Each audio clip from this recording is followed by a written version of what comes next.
Yo, yo, yo, what's up, everybody? Thank you for tuning in to yet again another fantastic indie creator interview. It is your Caped Crusader, Cody, and we are keeping it geekly with our brand new friend, Mark Fenton of the Accursed. We're here to break down his indie comic creating experience and everything in between. Mark, thank you for joining us. How are you doing this evening? I am super. Thanks for having me. Yeah, absolutely, absolutely. Is that a Ninja Turtles the Ronin shirt? No, it's Star Wars the Ronin shirt. We were just talking about Star Wars. Man, that is so perfect. I actually, if you look right here, I have a huge Lego set that I just did. The AT-AT. Oh, nice. Yep, Yeah. yep. I can see that. Yeah. Nice. So I love Star Wars myself. My kids, they're starting to get into it, but they're not about watching the grandiose movies quite yet, but soon. Yeah. Soon. So speaking of indie comics, like, how did you get started in this field? Like, how did you get started creating them? And what kind of pushed you in that journey? Sure. So way back when I was younger, I used to spend a lot of time with my great grandmother after school and stuff like that. We'd go to the grocery store. Obviously the comics rack spinner was there. The spinner rack was towards the front, and I would go there. She would do her shopping, and then we started with one. I could pick one per week, and then eventually we got up to two or three. And so it just, I loved reading those and the stories and the characters. And, when I was still younger, then, it got me into, if I had like Star Wars action figures, stuff like that, then I think that the comics got me more into, when I was playing with them, actually, playing out, like stories, or coming up with stories in my own mind of, what these characters were doing and things like that may not have, always followed the movies, may have just been more of what I thought these characters, would do and things like that. So I think that was like a big part of it. And as I got older, I learned about conventions and that I could actually go and meet these people that were drawing these and writing these stories. And, as I met more and more creators, it literally was like one of the most welcoming, things that I've ever been in, because these creators were like super nice, and, they would sign your book and talk to you about it and talk to you about, where they came up with these ideas, or, if they took something from a movie, things like that. And then eventually I ran into Jimmy Palmiotti when I lived in the city at like the Wizard World shows, like, who remembers those? But Wizard World Philly, Jimmy was there, and I went to one of his panels, and he and Amanda were talking about their creative process and what they were doing. And he was they'd just done the Marvel Knights stuff. And so I talked to him after the panel, and, he was like, well, are you staying? And I was like, yeah, I'm in the hotel across the street. He's like, well, come on down to the bar later. We'll be down there. We're going to talk about, stuff. That is so cool. So I was like, sure. So I went down and talked to him and told him what I wanted to do. And he gave me his email and said, send me some of your scripts, and I'll kind of, take a look at them, and I'll let you know what I think and what I think you may need to work on. And so, I've been friends with Jimmy ever since. I've always kind of bounced things off from him when I have ideas. He actually did a cover for the first Kickstarter book we ever did, Space Cooler. And that level sold out, like everybody was buying those. So that was great. So I think it was kind of that, starting as a kid reading comics, and then just kind of, learning more about the medium and meeting the people in the medium. And, like I said, 98% of the people I've met have been super nice, super, wanting to help and hey, I'll take a look at your stuff and give you some pointers or my thoughts, on what I think you should or shouldn't do. I love that. Like your first like step into it, like you had help with Jimmy. Did you ever expect anything like that happening? That seems like such a like once in a lifetime opportunity. I love it. Yeah, no. I was expecting, when I talked to him to be like, oh man, it's another fanboy. Yeah, hear me sign your book and send you on your way. But no, Jimmy's like one of the nicest and sweetest dudes in the industry. He always takes time for people. Even if he has a long line, he'll step out, take a picture. He'll spend some time to talk with you. And like I said, he's been super nice, super helpful with me. And even in times when it's like when I first wanted to do a Kickstarter and I was going through it and showing him some of the stuff, and then I launched it, and he was like, "You're not ready." He's like, "You should take that down now because you're not ready for that." and it was good to get that feedback because I wasn't ready, and then the book wasn't ready. So, it was good to get that kind of feedback as well, and not to just sugarcoat stuff and be like, okay, we'll go ahead and try it, and if it doesn't succeed, whatever, to say, you should take that down because you could do better. And we did, we took it down and we did do better. So how did it feel like getting told that, like for your first book? Did that have any sort of like pain to it, or was it one of those things where you knew Jimmy and you're like, we're going to trust his word on this one? Yeah, I mean, it's one of those things where, then you go back and you take a deeper dive and take a closer look at what you're doing and kind of, what else is out there. And, like when you're first doing it, you're just excited and you want to get something out there and you want people to, to look at, see your idea and enjoy it or not, or, like all that stuff. And you got all these emotions of, hey, I want to get this book out there because, I think my idea is the greatest idea, since sliced bread, and, everybody's going to love it. So it was good, to get that and then to take that deeper dive and kind of see, what else is out there. Because it's crazy, like now versus, back when I was first getting interested in comics, there was no Image back when I was getting comics, there was none of these independent, publishers. And I don't think there was as many people trying to create stuff, as now, where it's such a competitive field and there's so much out there that, you've really got to have something, with your story and stuff like that to be able to capture people's attention. So what was it like promoting comics back, before Image and all that was started, compared to nowadays? Yeah, like trying to sell your first book compared to selling The Accursed, it seems like it'd be two different worlds. I think so. And back then, I never even made it that far. I would write scripts and then, I had no idea about page rates, about, where to find artists, anything like that. So like I said, it's taken me a while to get to the point I'm at now. Back then it was like, I would have an idea for a story and I would just start scripting it. And, before I really knew anything, I was writing it like a book. And that's one of the other things that Jimmy would help me with. He's like, no, he's like, you got to break this down into a script. And he sent me one of his Jonah Hex scripts. And he's like, look at this. And he's like, and then, try it and then send it back to me. And so I did. And he was like, yeah, he's like, you're getting the hang of it. He's like, you're getting this down to the script writing stuff. And it's funny because, years after that, I would get my degree in creative writing. And so now, I've written, I've worked on screenplays, I've worked on short story, I've worked on all these different mediums. But back then, when I was first starting out, it was just I thought, oh man, I write this like a book and then, the artist will just draw it. That's it. The way it is. So yeah, a lot of learning, you learn a lot of stuff with that, especially for me, I didn't understand. I knew I loved the medium. I just didn't fully understand it. So what was that first book about? The one that you finally, Jimmy approved of the script, you got it published, you got it printed. What was that story about? So Space Cooler was, and it's funny because I always told myself that I was like, I don't want to do a superhero story for my first book I do. I don't want it to be superhero related. I want to go, in a different format. And so Space Cooler is a sci-fi story about essentially, the government is just tired of crime on Earth. It's gotten so bad that they build the space station and send it up. And that's essentially, they tell you, hey, if you commit a major crime, this is where you're going to go.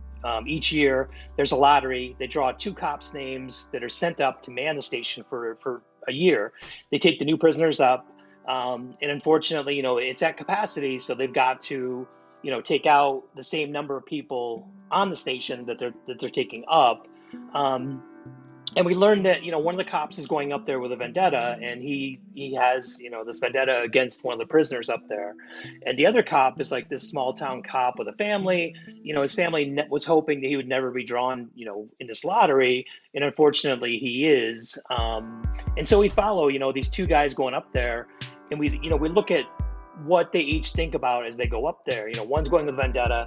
The other one's going, has a family. He doesn't want to go. And they each have their own ideas of what it's going to be like up there, when they get up there. And then when they get up there, they see that it's an entirely different world than what they each, perceived it as. And, the cops now are just kind of like, they go up for a year. Mm-hmm. The prisoners, are there. They do their own thing. The cops are just kind of stay in their own sections, and they don't, really bother with anybody. But then we follow, this cop that has the vendetta, and we see like what he's willing to do to get this vendetta taken care of. Mm-hmm. And so as that happens, other things unfold, and then in the end, it's really nobody gets what they wanted. And we leave it with a kind of an open ending so that we can always come back to it. But it's definitely, we look at family in it because the one cop is leaving his family, the other cop with the vendetta, it's because something happened to his family. We see stuff from the prisoner's point of view. Like one issue was just basically set on how the prisoners act when the new ship comes in, when the new cops come in, like their fears about, what are these cops going to be like? Or, some of their excitement about, hey, there's new people coming in, some of their fears of, hey, am I going to be one of the ones taken out because these new people are coming in? And so there's a lot going on in the story. I like that though. But it's, I loved it. And Brian Rogers was the artist on it. And he's the artist.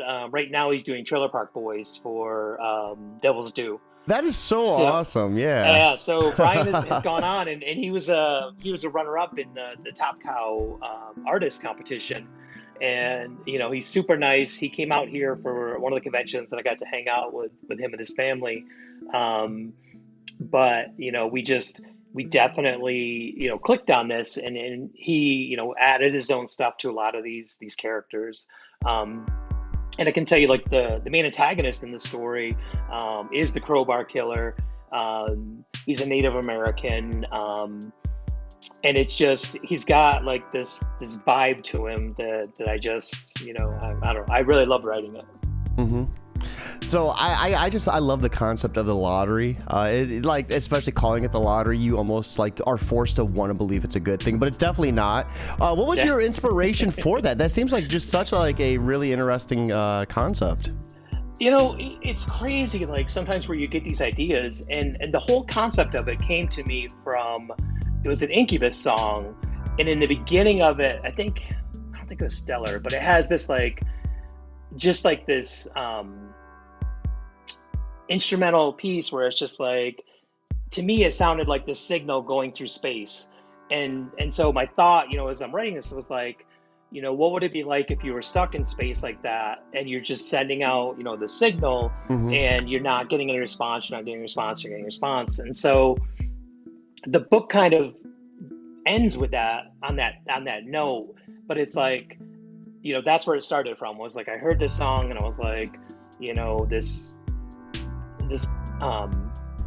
story I want to tell is definitely going to be like this. It's going to be, you're in space, there's really, you can't go anywhere, you're sending out the signal, you're not getting a response type of stuff. So I love how it was crafted from a song. That just makes it so much better. Did you listen to that song on like repeat nonstop until you pounded out the final script? I would put it on sometimes, when I'm writing, just because that's where it started from. But it's like, I'm weird like that. Like, I have to put on music for the mood of what I'm writing. So like, if it's like a fight scene, then, I'll put on like, some heavier metal or something like that. Or like, The Grudge by Tool, like I'll put that on, as I'm trying to do this fight scene. Or, if it's more of a sadder moment, then, maybe something a little softer. So yeah. No, I for me, while I'm editing, this is really weird too, but if I'm editing a podcast or something, I'll listen to music too. I don't know how that makes sense, since I have to listen to audio and stuff, but it's something about like just like letting that background noise kind of just amplify what you're doing. I just find like a lot of success in it. So after Space Cooler, where did we go next in your indie comic creating career? So after Space Cooler, and it actually, because it got pushed back. So Brian and I did a short in Antarctic Press. They picked up the Planet Comics title. It was in the public domain. And so this was like a book that really focused on strong female characters. And it was popular in I think the 60s. Roy Thomas wrote a bunch of it. And so Antarctic Press got got it from the free domain stuff, and was looking for these short stories.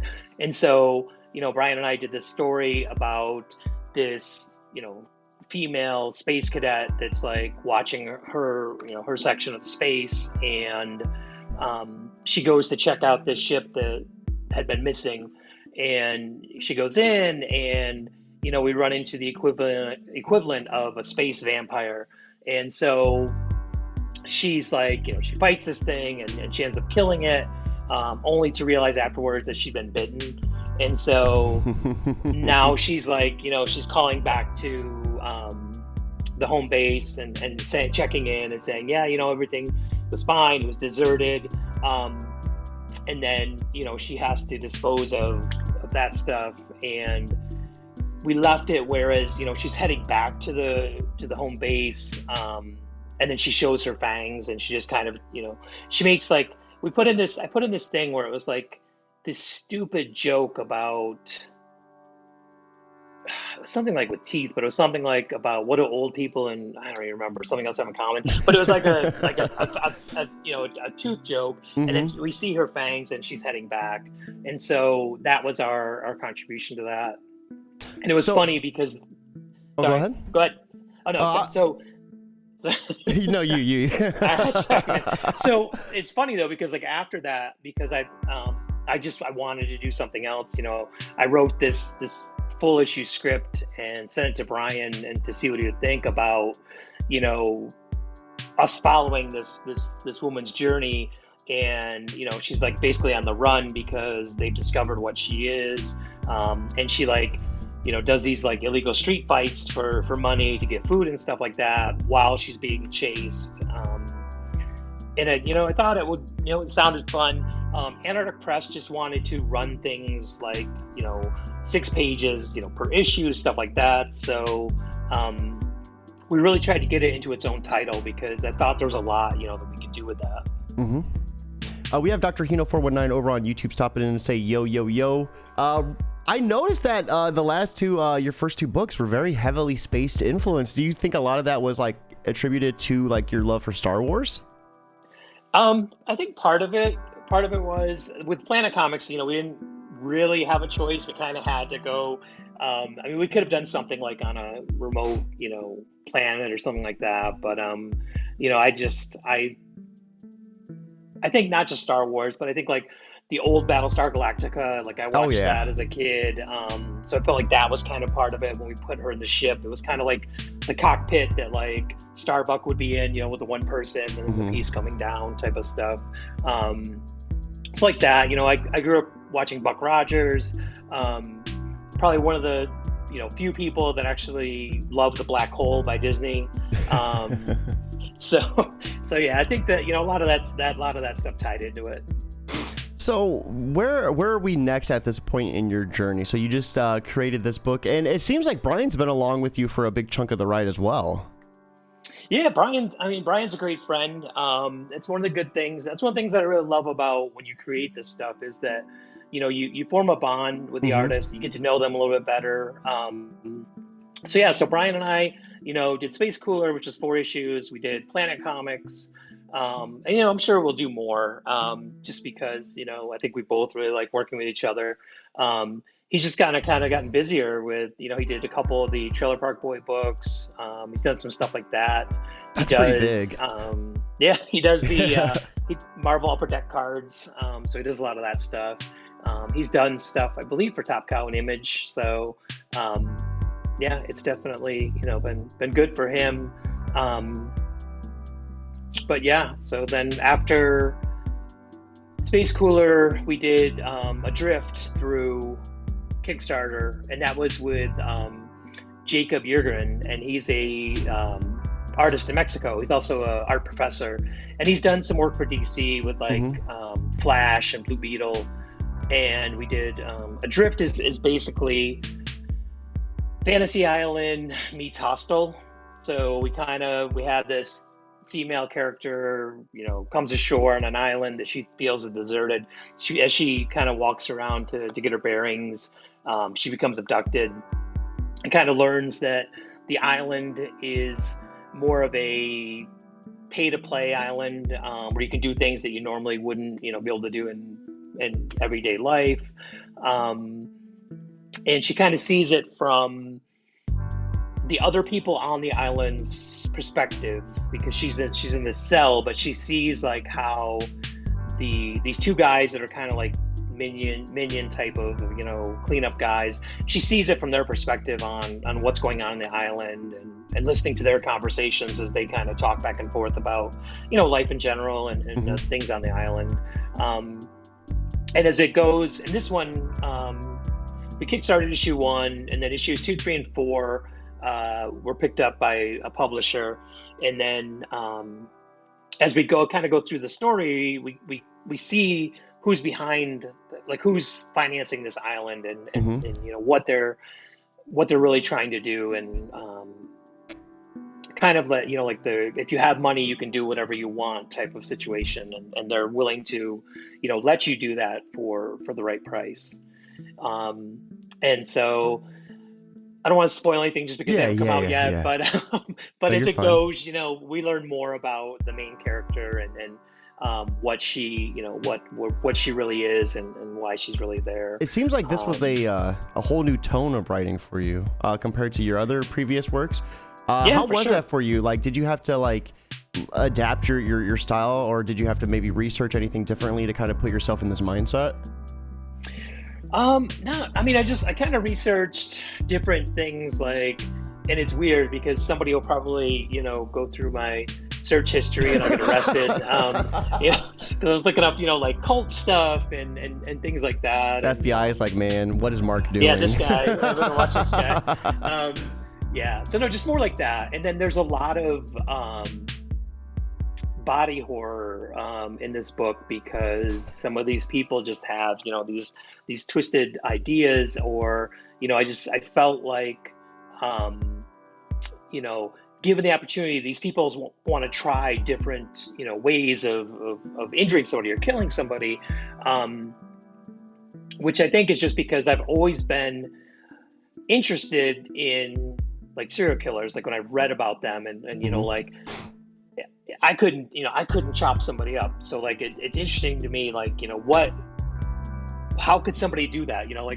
How does that not bother you to do that to someone? And so the book kind of looks at, why these people do this. Some do it just because, that's their thing, and they have money so that they can do it. And, some it's revenge, some it's this person reminds me of my ex-wife, so I'm going to pay to do this because that'll get out my aggression, and let me do what I want to do that I really can't do in real life. So yeah. So you were exploring a little bit of the body horror, but was there any sort of symbolism behind the money aspect, the ability to do whatever you wanted if you had the money for it? Yeah, I mean, it's just, I think part of that just comes from, the state of our country, the last, however many years about, and just in general that it seems like if you have money, enough money, then, you can kind of sidestep, the normal stuff that we would have to deal with. Like if we did something, it'd be like, cops gonna come, we're arrested, we're going to jail. If you have money, if you have influence, if you, know people, then it kind of becomes, well, they're not really doing anything else. So we'll let them, just stew for now. And then, they know what they did was wrong, but, they may not, get the same, punishment or repercussions as we would as normal people. It almost seemed like a knock on some of the celebrities, like a lot of celebrities out there with some of their more horrific crimes, like getting just a simple fine. You hear all the times of DUI, hit and runs and stuff from people who are just millionaires, and then you hear about it 20 years later and it's like, oh, they definitely paid the family off. Wow, they should be in prison for that. Yeah. So how did we end up on the Accursed? Where were we at in this journey that led you to this? Because this book is, I had a chance to read it, and it was really insane. I love the concept of it, and just everything that went with it, and the cover too is gorgeous as well. So the Accursed was, I wanted to have a cartoony look, and I've been friends with Andy Kuhn for a few years, and so I've kind of seen his style, and I like his kind of cartoony take. And so when I reached out to look for an artist, David Kamkasi, he's a French artist, responded and sent me some of his stuff, and I was like, I really like the style. I really like what he's doing. And so with the Accursed, I wanted to do, and it's funny because I always pitch it as like, it's kind of like a mix of Buffy the Vampire Slayer, Harry Potter, Dungeons and Dragons, like all these like mythical type of creatures, things like that. But I wanted it just to be like nonstop, full on. You're not going to know what to expect type of thing. Like any creature is out there, is open game for this book. Like I can say for issue 2, it's a minor spoiler. But the Kraken shows up. Okay. And, so it's kind of out there. I wanted to tell this story, and again, it's like a female character, so I don't know why I keep going this route, but it's kind of, they kind of have her family kind of has the Buffy the Vampire Slayer vibe, and her family has been essentially the balance for humanity against supernatural beings for centuries, and it passes down for each female. So when our main character, we open with her, she's been passed down from her mom, and David did a variant cover, and we kind of did like a Batman homage. So it's the two kids are like on their knees in front of their van, and then their parents' hands are kind of like just out like Batman's were, and I think in year 1. And David put like pearls, and there's a pool of blood, and it's like we did the Batman homage for that. But essentially, it's there's a Hedgewitch, and again, they're going to look at my browser history and be like, why is this guy looking at witchcraft now? And why is he trying to do this stuff?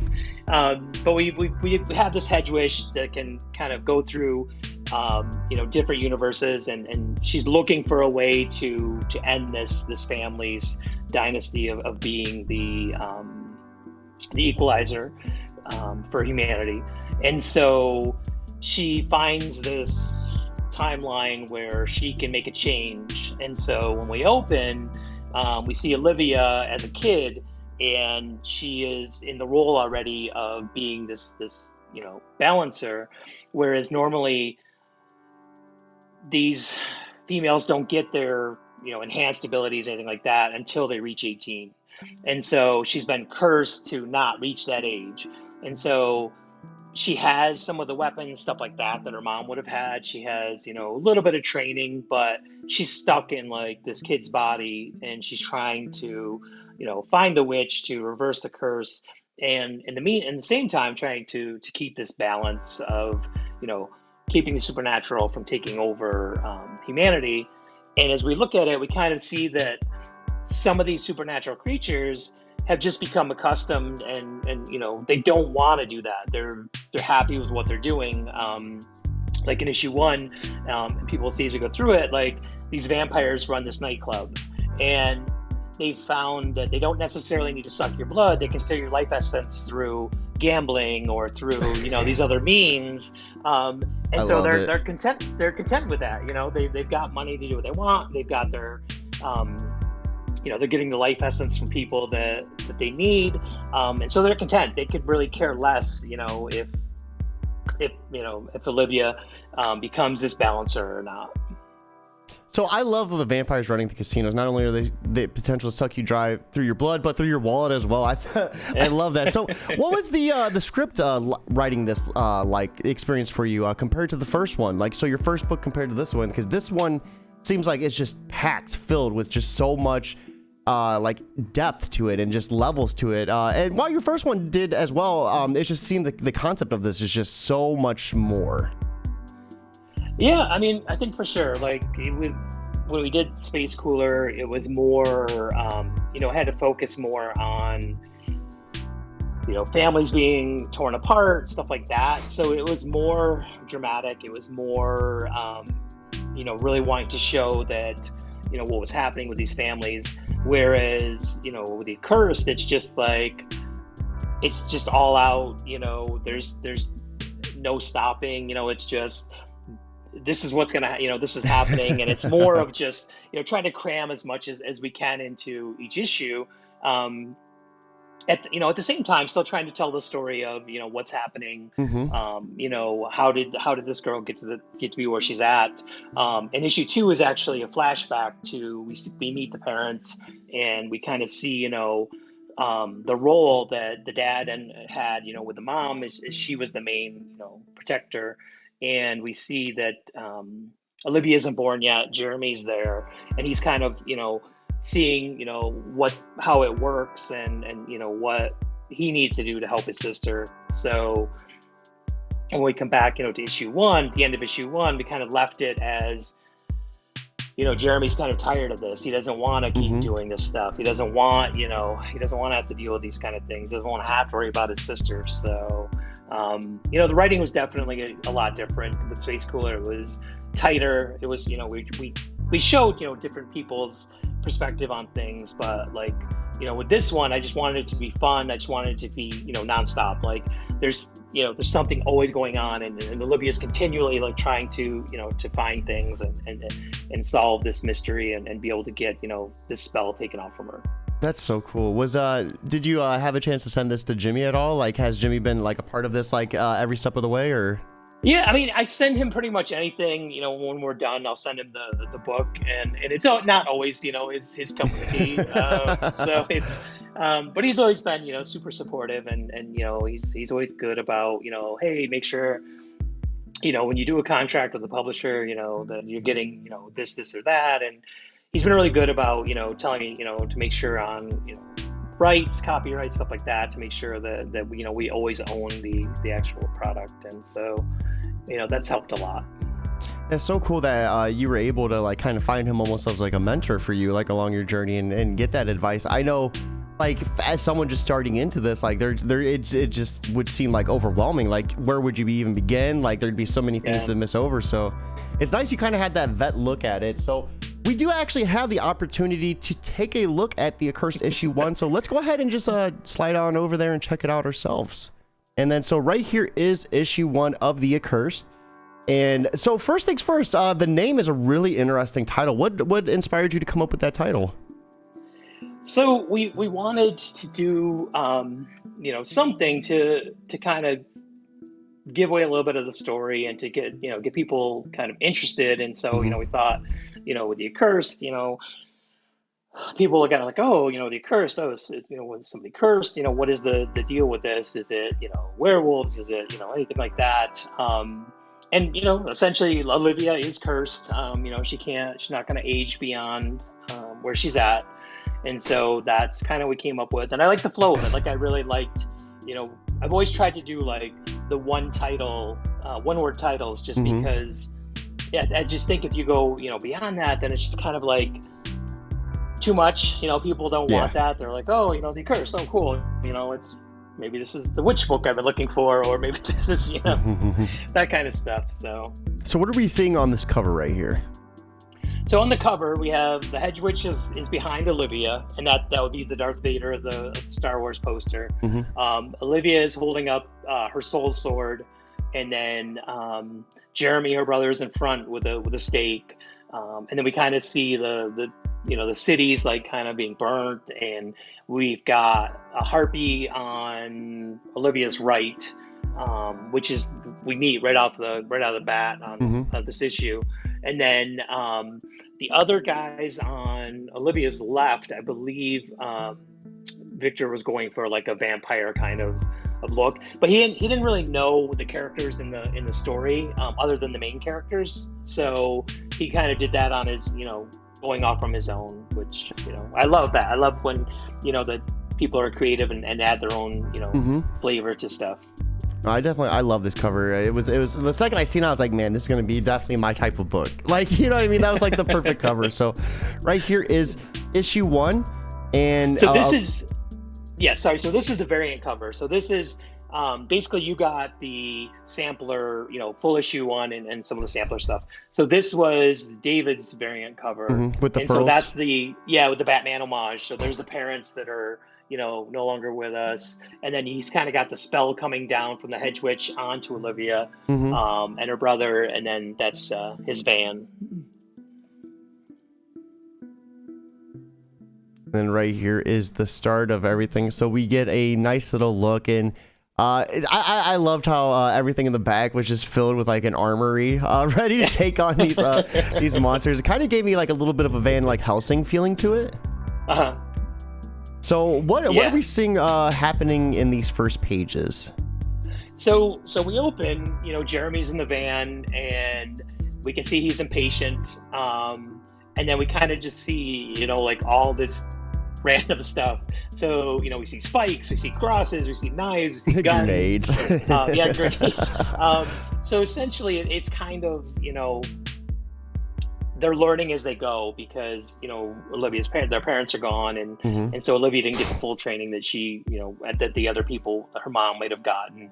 And so, we're with Jeremy in the van. He's impatient. We kind of learn that they're looking for, something. They're looking for this witch. And, we just wanted to show the van and that they carry all this stuff with them. And that this is what they do. This is what they've been doing on a regular basis is going and hunting. I love the little detail too, the rabbit's foot. Like every van from the 70s always has a rabbit foot on the keychain. Yep. And then, and so that's what we open with. It's just, we open with Jeremy and kind of, we just see that he's impatient and he's waiting for something to happen. And we get a little introduction that they're heading to a harpy nest. So this, so when in print, this is actually a double spread for issues for page 2 and 3. Okay. I see how the sound bubble bleeds off like that. Yeah. Yep. So when in print, this is actually two-page spread, and we see the harpy, and it's coming behind Olivia, and Olivia is basically telling her brother, start the van, get me something for a harpy. This thing is grotesque looking. What was so I mean, when you were talking to your artist, what was some of the direction you were giving them? So I don't tend to give a lot of direction. I told David, I was like, let's have this harpy that's coming in and coming to get her, and I was like, this is up to you. Do what you want to do. And I loved it. I was like, that would freak me out if I was So we get the title, I Hope My Coffin is Comfortable, which is, I really like that too. So that's a nice one too. Is that a little throwback for vampires? So it's funny because, again, I listen to music as I write a lot of this stuff, and I'm a big Modest Mouse fan, and they have song Satin in My Coffin or something like that. So that's where it came from, was like, and then I was like, well, if you're gonna die, then you're dead, but you hope that your coffin is I like that. I like that a lot. So we see them trying to get away, and they see the harpy in the rearview mirror. This thing is relentless. Yep. And so we see Jeremy's perspective, and now he's getting freaked out. Olivia has dealt with some of this stuff before, so she's not as terrified as probably he is. But again, she's telling him, get ready so I can get in there, get me something to fight this thing. And then we see that Jeremy has no idea. He's like, we've never dealt with harpies. I don't know what to do. So he throws a stake out. And then Olivia's like, well, I don't think that's going to work. So she pulls a gun out of her bag and shoots. And again, like, I love, what he did with the harpy, and the face is just kind of like, that's like a nightmare inducing face. Yeah. Like Freddy Krueger almost. And so because Olivia doesn't know, she just shoots at it and she hits its wing. I love a little girl like with a a revolver, like a stub nose revolver, shooting a harpy. Like just this imagery, to see it in real life would just be so insane. But we see that Olivia and her brother do actually, in fact, get away, but they didn't find the witch. And we noticed that they left behind the stake too. So that's pretty interesting. And it's funny because we really wanted to play with perspective in this book. And so for this panel, I told, when we talked about it, and I told David, I was like, well, let's do it like the stake eats route is now our point of view in the front, and they're taking off and pulling away. So, he was really good about doing that here. Is like, the stake is in the front, like where we are, and the van is kind of, gone, and like they're leaving. So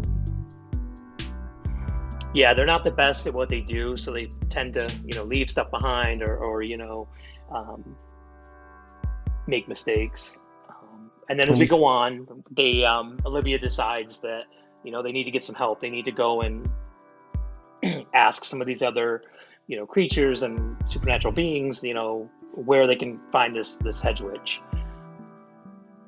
And we find out that they were set up as well, that the lead they were given was garbage and the harpy was meant to kill them. So that's another little interesting tidbit that that was introduced as well. So is this the harpy still following them in the background? So the harpy is gone. So it's leaving because it's got shot. I gotcha. He made sure that the hole was in the way. Mm-hmm. So the harpy is given up because it got shot. So we get a look at Sundowner. And this is a rather interesting club. I love the name too. The fact that it's ran by vampires and it's called the Sundowner, like that's just chef kiss. Yeah, we wanted it to be, so that you would know that it was vampires, and that you would get the idea that it was a vampire run, even as before you kind of get to meet all these people. So we get a nice little interaction between them and the two henchmen in the front. They know that someone big is here because these two are here, so that's indication that the guy they're looking for might be here. Olivia has some brass though. The way she is just like so small and she's pointing that finger straight in this dude's face. Yeah, we kind of gave her, like her own personality. She's kind of like, Wolverine from Marvel. She's not going to take anybody's crap. She's tired of this. She just wants to, get this curse removed. So she's not, not putting up with anybody's garbage. And I love right here. She's like, I got your strawberry shortcake right here. And then the poor brother, he's like, come on, don't get my butt beat. Don't write checks that I'm gonna have to cash. Like, yep. So we see them in the club itself. And just some really interesting tidbits right here. Like we have this older lady with her oxygen machine playing the slots. I love that as well. Yeah, that one was specifically me. And I told David, I was like, there's always these old people that are smoking on their oxygen while they're on oxygen in these places. I'm like, so let's put an old person at the slot machine. They got their oxygen tank behind them, and this is their life now. They come and just play the slots all day. No, I love it because you're right. You're not wrong. It's insane. And another thing you really nailed too is like a weird thing is casinos really don't have a whole lot of windows like on the playing floor. So like it's cool that you guys were able to nail that too. They do that because it's like a psychological trick. Like you can't see the sense of time and day, so you stay in there longer. It's weird. Yeah, it's weird how that works. But now we're seeing them getting ready to go up to the elevator to meet the big head honcho of this place. But things aren't looking too good. They're about to get pat down. They're getting met up by this trio right here. So who are we seeing right here? So essentially, we just wanted it to be like layers. So the vampires are, in there in layers. So there's two guys outside, that are like the first line of defense. And then, these guys are like the next line of defense for the main vampire, the head of the place that's running this place. So this is like kind of like, you're peeling back the onion, and this is the second layer of guys that are, looking out for the main vampire. And of course, we see Olivia getting fiery right off the rip, but it's just protocol. Oh man, what one of them farted?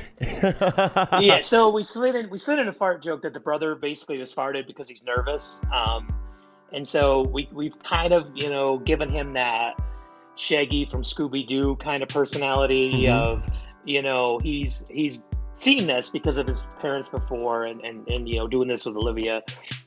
He's still not a fan of it. He's not used to being around these monsters as like this, and so he has these like little tics, like he gets nervous, and he's in an elevator full of vampires. I don't blame the guy, but yeah, so he it's an interesting move. It's an interesting move, an interesting smokescreen to get out of situations.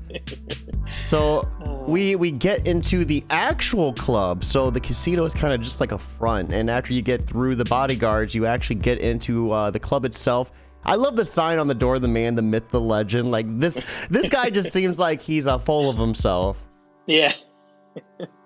Yeah, and then you'll see as you go to I think the next page, we made him. He has like this cowboy vibe. Mm-hmm. Like he's like we wanted him to be an Asian vampire, but he loves like all of the Western stuff, like the not like cowboy Western in general, but just like Western like us, and he's like, but he does wear the cowboy hat, and he likes money, and he's he knows that with this club he can get pretty much everything he needs. I wasn't expecting to be a cowboy, but he knows benefits from the witch's death. So that's funny. Olivia wasn't expecting him to look like a cowboy either. And then he's just as feisty. He's like, how about a taste of your blood flowing through your veins as well? So he knows that she's magical.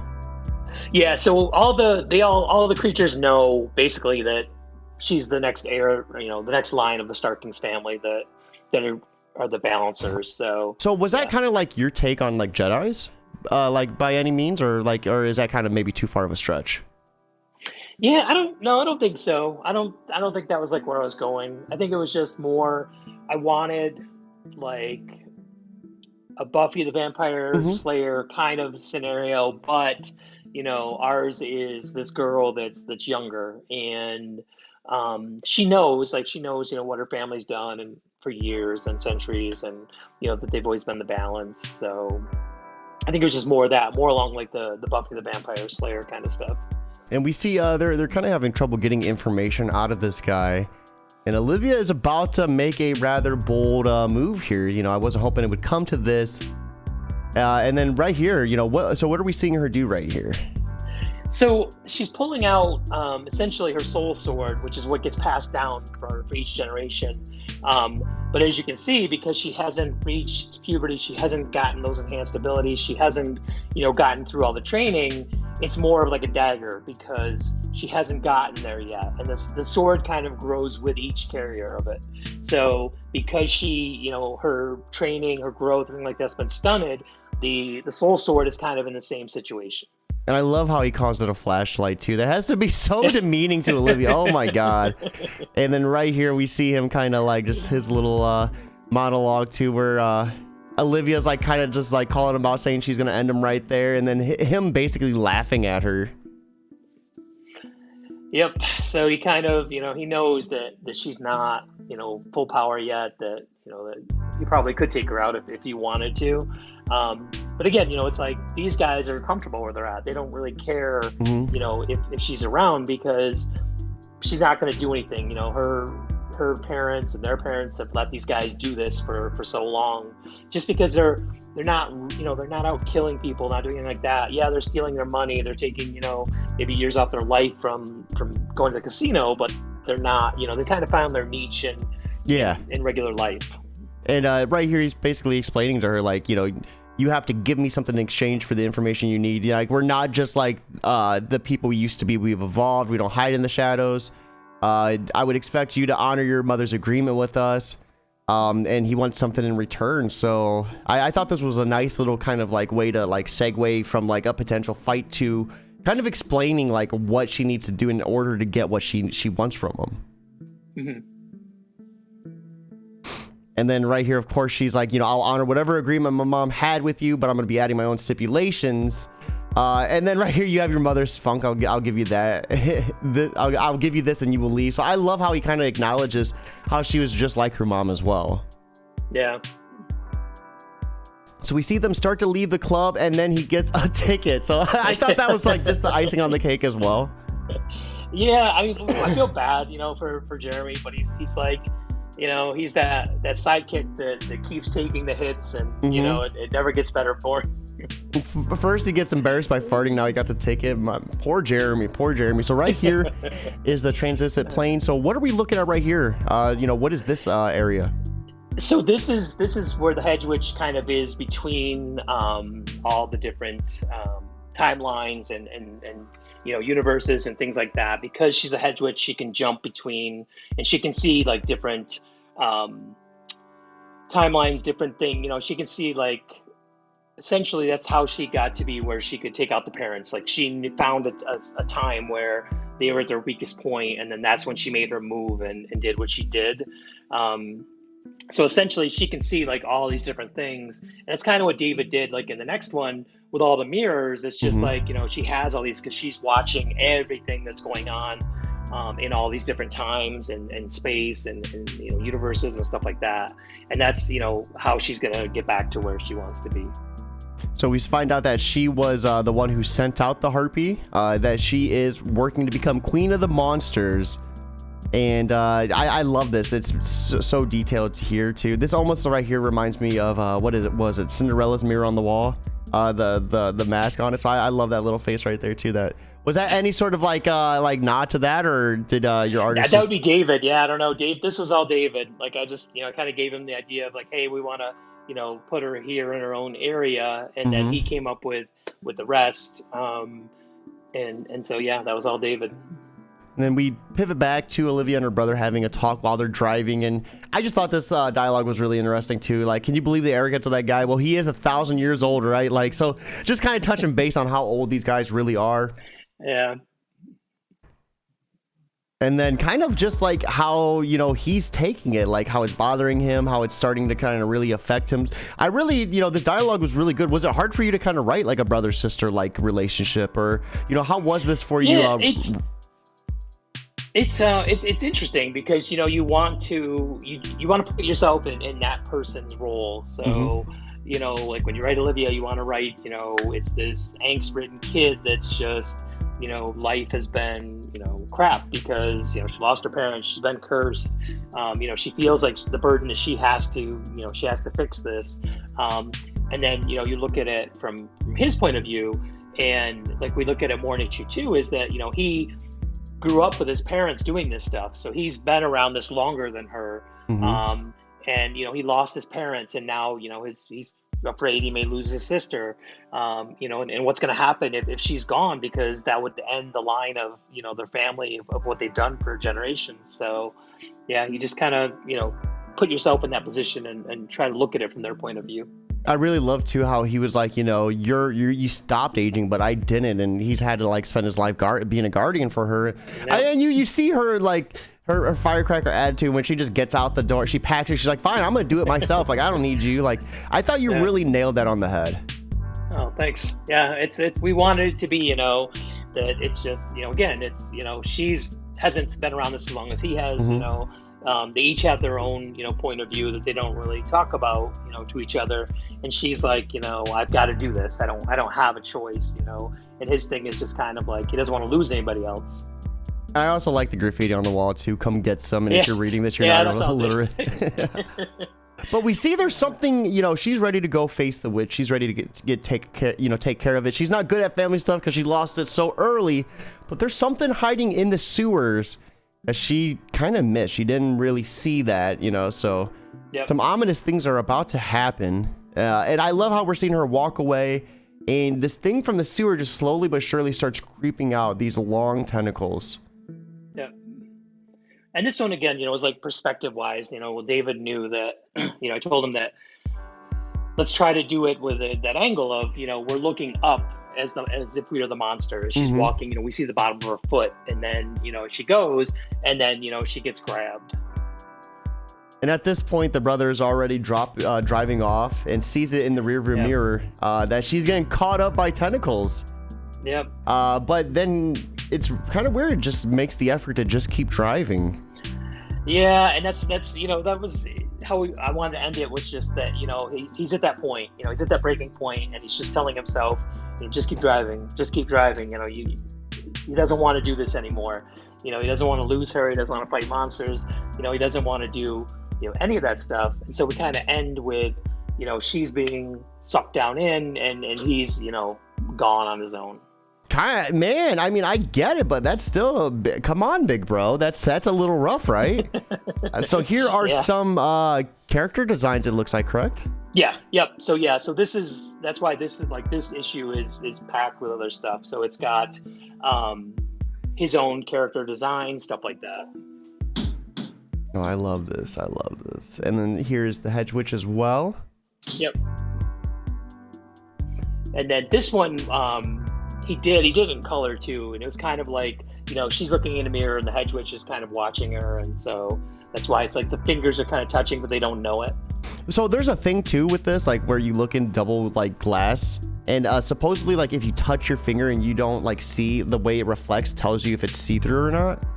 So that's pretty. Yeah, I thought maybe that was something that he did there too, but it could be. Yeah, cool. That was all him. That was his design stuff. And so there's the harpy. This was the dragon that was in the globe that the vampire had. Mm-hmm. And so we'll see the dragon again later.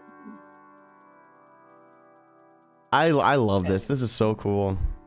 It's crazy to kind of see some of the composition, like some of the earlier lines and everything. Yeah.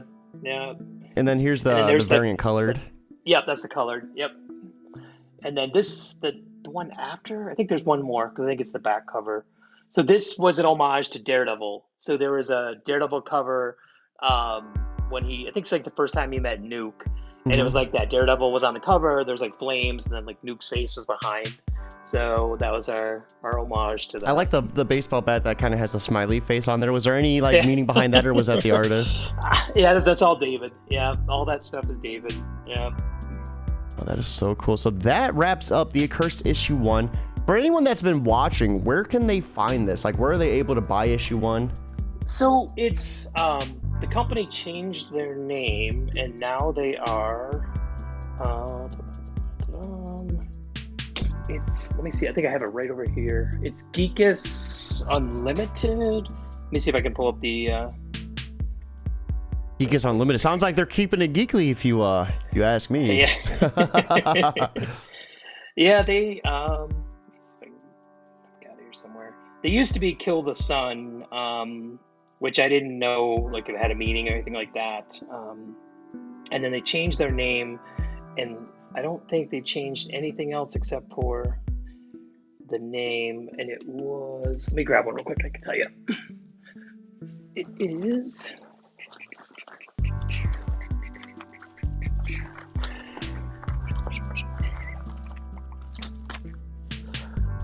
so they're, I'm probably gonna pronounce it wrong, but it's like Hyro Geekus Unlimited. So it's HIERO GEEKIC SUNL. I don't know if I could just pull it up so that'd be easier, or if it's. But that is their.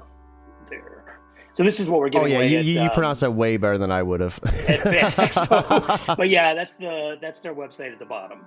So you can order from there. And you can order one copy. You can order, multiple copies. You can. That's so cool. So what's the golden ticket? If your shop wants to order it. So yeah. So what's that golden ticket mean? So that's just what we did because it's because these won't be the regular copies. These are the preview copies, mm-hmm. And so I did it as like a, you found this golden ticket, kind of like Willy Wonka. We hope I hope that you enjoy the issue. So cool. And then it's got my card, and it's got some stickers, and then then it's got the issue 1. So that's hopefully so awesome. We'll get it, enjoy it, and then maybe talk the shop into ordering. So before we begin wrapping things up, where are you going next? What's in the pipelines for the Accursed issue number 2? I know you kind of talked a little bit about that, and maybe any other projects that you're working on.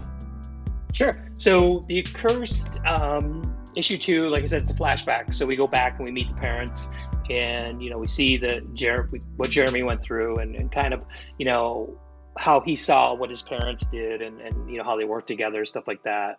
And then we pick back up, and it's funny because, again, Star Wars reference, but we check in on Olivia. We don't really spend a lot of time with her, but we check back in, and she's in the down in the sewer, and she's kind of hanging upside down like Luke was in Empire with the Wampa, and the soul sword is kind of like down on the ground like his lightsaber. But we look more at the family aspect and what her parents did, and that kind of changes Jeremy's attitude towards and his feelings towards what his sister's doing, because he reminisces on how his dad helped his mom, and how she couldn't do it alone, that he had to be there to help her. So we have a CM Holy over on Twitch stopping by to say the best comic show on Twitch. You got that right. CM. Thank you for stopping by. So let's go ahead and start wrapping this up and finish on a strong note. So for everyone that's watching, this is always a nice show to promote you and your book. But I also look at it like a tool for anyone that's watching for the first time. Indie creator comics, they're just like getting their first break into it, and maybe you could serve as like a somewhat of a small bit of your own Jimmy to them, kind of give your own like little bit of advice to them. So for anyone that's starting out and then maybe they're getting into publishing for the first time, what are some of the biggest like do's and don'ts like with signing up to a publisher for the first time? Because I know you said there was a kind of a lot that went into it. Yeah, I mean, generally a majority of the publishers that are accepting pitches and submissions want 5 complete pages, colored, lettered, everything done, a cover, and then synopsis for your story. What's the story going to be? Where's it going to end? What's going to happen? They want you to tell them the entire story, so they want to know beginning, middle, end. With the story, and then I think it's just have fun with it. It shouldn't be a job. Like, it shouldn't feel like a job or feel like work. Like when I do this stuff, to me, it's fun. Like, I'll knock out an issue without realizing it, just because it's, there's so much I want to tell. And then, I'll be watching afterwards and see my page count is too high. I got to cut some stuff back, but, have fun with it. It doesn't have to be, perfect. You're, in the comic industry, if you self-publish, like, you're part of the comic industry, man. You put out a book, people read it, whether they liked it or not. I mean, you're in there, you made it, you published your own stuff. But I think it's a little bit tougher, like I said before, now in the industry to get stuff submitted and published, just because there's so many creators out there, and a lot of the creators that work in like Marvel and DC are doing their own independent stuff as well, because they've got their own stories they want to tell. So I think it's just if you can find somebody to work with and can put something out there, even if it's through Kickstarter, or even if you just self-publish, it's not that expensive to self-publish your own stuff anymore. No, I really appreciate that. I think that was a really awesome piece of advice. It's always like with these shows, I always love like just the awesome amount of like nuggets of wisdom and just experience that always comes out of these. I love talking, because every single creator has a different like venture into their journey, a different like take and perspective on it. So yeah, I really appreciate that. Mark, thank you so much for stopping by tonight, breaking down the Accursed with us. Yeah, this was awesome. Everyone watching, I hope you have a fantastic Wednesday. We're going to be wrapping it up. It is New Comic Book Day. Be sure to check out the Accursed once again. Can people go to your website as well to buy it? Yeah, so if you go to markfenton.net, I'll set up a link to get you to where you can buy the book. Mm-hmm. Cool. And that is in the description on YouTube and Facebook, so be sure to check that out as well, guys. Sweet. We have a fantastic Wednesday. Mark, once again, thank you so much for stopping by. Thanks so much for having me. Everyone still watching, hope you all have a good one, but most importantly, keep it geekly.